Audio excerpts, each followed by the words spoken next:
Po mirë, shiko zgjedhja e saj tjetër mos jetë në politikë. S'ka ndonjë, pse tani se është Ilir Meta, ka qenë politik dhe është Monika Kryemadhi, opinioniste e Big Brotherit, çdo kryetar i forumit kriminor duhet shkojë dhe ja, edhe i kunj Monika Kryemadhi, ëh?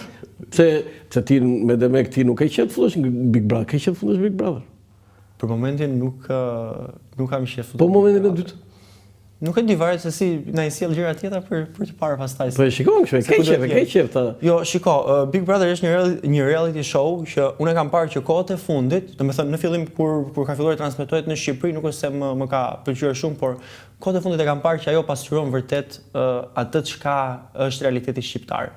Domethënë po ta shohim, është një nga showt që përfaqëson më së miri realitetin shqiptar aktualisht. Domethënë gjitha ato debatet që zhvillohen aty etj. Ndjek ky sezoni që unë kam filluar dhe e ndjek pak vetëm Prime-in, ose rri 24/7 para ekranit që të shoh Big Brotherin, po këtë sezon kam filluar ta ndjek dhe po kuptoj që po flet shumë për realitetin shikon vetëm që të shoqërisë shqiptare sot. Që mund të jesh aty, domethënë kur bën edhe debat sikur ti isha unë, çfarë do të thosha këtij, çfarë do të thoshte ai. Po jo, se aty pastaj ne nuk nxjerrim atë në pa atë njeriu që ne duam nxjerrim, po nxjerrim ndonjëherë pa edhe pa dashje ato gjërat tona të këqija, e kupton? Dhe aty më shumë jemi është dashur si njeri, apo do ishte dashur si njeri sesa dashur si një person që përfaqëson të tjerët e tjerë. Domethënë se do isha thjesht vetvetja ime. Kush e fiton Big Brother në si vit? Nuk e di. Nuk e di këtë gjë. Kush janë ata më të quotuarit sipas teje? Po, unë mendoj Ilir Vrenozi. Ilir Vrenozi, ë? E bukur kjo. Pse Ilir Vrenozi? E ke kundërshtar politik. Nuk ka lidhje. Është i zgjuar, është i mençur. S'ka lidhje, Iliri. Burr i zgjuar. Po, Iliri është shpirti demokrat i pastër që ka shoqëria shqiptare. Shpirti demokrat i pastër. Shpirti demokrat i pastër. Ore ti flet mirë, po ti ndoshta kur bërtet aty të fillojnë problemet aty. Jo, po pse duhet ta mendosh që bërtita, e kupton? Ja, ke bërtitë, po do diskutojmë pak më vonë. Dgjoj. Kam përsëri ti do shkosh tek Këshilli Kombëtar i Rinisë. E do t'japi një urdhër shefi yt. Kë do kesh shef nëse do jesh aty? E pa një aspiron për të qenë kryetar? Shiko tani, të bëhem një antar.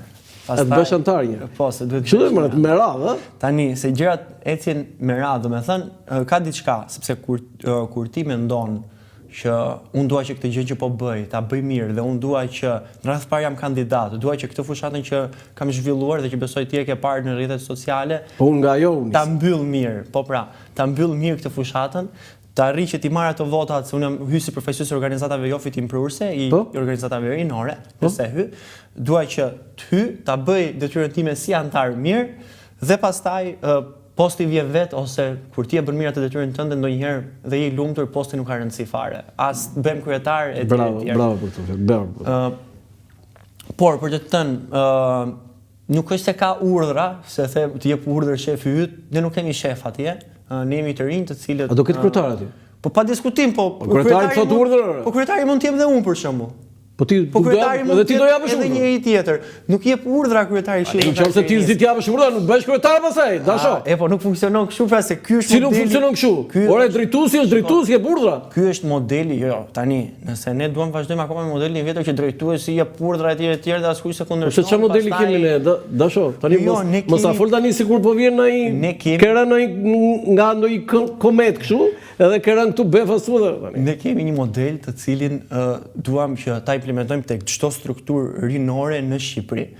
Pra, Këshilli Kombëtar i Rinisë, për mendimin tim është një strukturë shumë e mirë, e cila ka dhe strukturat e saj më poshtë, etj që funksionojnë dhe në çdo bashki, dhe për këtë gjë, unë mendoj që është më parë gjë këtë që funksionon edhe në çdo bashki. Tani do ndjekim një sekuencë nga ai fjalimi yt më vështor. Më vështor ishte ai fjali. Ta ndjekim atë një sinkron të shkurtër dhe diskutojmë në studio. Të dashur shok dhe shoqe të Partisë Socialiste, ne nuk jemi thjesht e ardhmja e Shqipërisë, ne jemi Shqipëria. Ne jemi petalet më të bukura të trëndafilit socialist që nuk venitet kurrë. Por më e rëndësishmja jemi rënjët që e mbajnë Shqipërinë të fortë. Prandaj, let buças kjo sallë nga zëri juaj. Roft Shqipëria, roft Rinia Socialiste, roft Partia Socialiste e Shqipërisë. Ne jemi petalet më të bukura të trëndafilit socialist. Nga i gjete këtë fjali, si të erdi, si të shkojti dikush, a i gjete veta, ta sugjeroj dikusha, se nuk është një gabim të thot dikush thuaj këtë fjalë, nuk se ti je djalë i ri. Po jo, unë nuk para jam nga ata që lexojnë atë që i thonë. E ishte e jotja. Po normalisht që Jo, ishte imja. gjithë ata që na ndjekin ndodhen është e jotja. Normalisht që ishte imja. Tani ti do thuash se si erdhi apo çfarë ndodhi, kush ishte kjo fjala. Unë mendoj që dhe unë personalisht të flas në bazë të bindjeve që unë kam. Domethënë, unë jam një liberal i majt në bindjet e mia. Po? Dhe dola në Kuvendin Rinor të Partisë Socialiste dhe fola atë që unë mendoja dhe pa pasur asnjë lloj rezerve ndaj asaj që duhet thoja, sepse ne jemi të rinj dhe të rinj duhet ta shpojmë mendimin ashtu siç ata e mendojnë, sepse kjo është gjëja nga e cila shoqëria shqiptare. Jo, shumë mirë, po pse ne jemi petalet më të bukura të trafilit. Ti kishe parasysh atë logo, simbolin. Kjo është një metaforë, domethënë, ata që kuptojnë metaforë normalisht që din ta lexojnë gjën, dhe të thuash një petalet më të bukura të trafilit socialist, do të thuash që rinia është pjesa më e bukur e strukturës së Partisë Socialiste. Ne mbarove fjalimin, ç'a ndodhi pse? Ndodhi ajo që ndodh, ndodhi ajo që ndodh gjithmonë kur dikush flet jashtë klisheve. Kur dikush flet ndryshe nga klishet, si e përballove atë lumej kështu, atë në fillim, atë përmbytje. Në fillim normalisht që me habi, kuptohet, habia se si mundet që gjitha njerëzit sulmojnë një djalë të ri etj, por pastaj u qetësova dhe thash që shiko dasho se nuk është se e kanë me ty. Domethënë ata e kanë, domethënë njerëzit e kanë më shumë me personin që del dhe thot atë që mendon dhe si me guximin ta thot gjithë këtë gjë. Domethënë e kanë me diçka pak më të madhe se sa thjesht unë si individ. E kanë kjo është e gjithë ideja e gjës që po si e përballove, do të thonë ti mbarove fjalimin, ç'a than, fole mirë, fole keq, kush? Shiko, kur mbarove, ora ç'a lexon aty ti, se jemi në intervistë. Se mos ka shkruar ndonjëri në një gjë na PS-ja. Jo, nuk lexova gjë, po ato ti shkruaj unë, jo të shkruajnë ata se nuk shkruaj. Ti shkruash ti atyre. Nuk funksionon kështu. Po çe ke shënimet e tua? Nuk funksionon po normalisht. Mirë, okay, shënimet okay, se edhe un kam shënime këtu, nuk edhe un shkruaj këtu. Po nuk funksionon kështu te ne që na shkruajnë gjëra, nuk ndodh kjo. Jo, më ç'a thua, po fjalimet i shkruani vetë juve.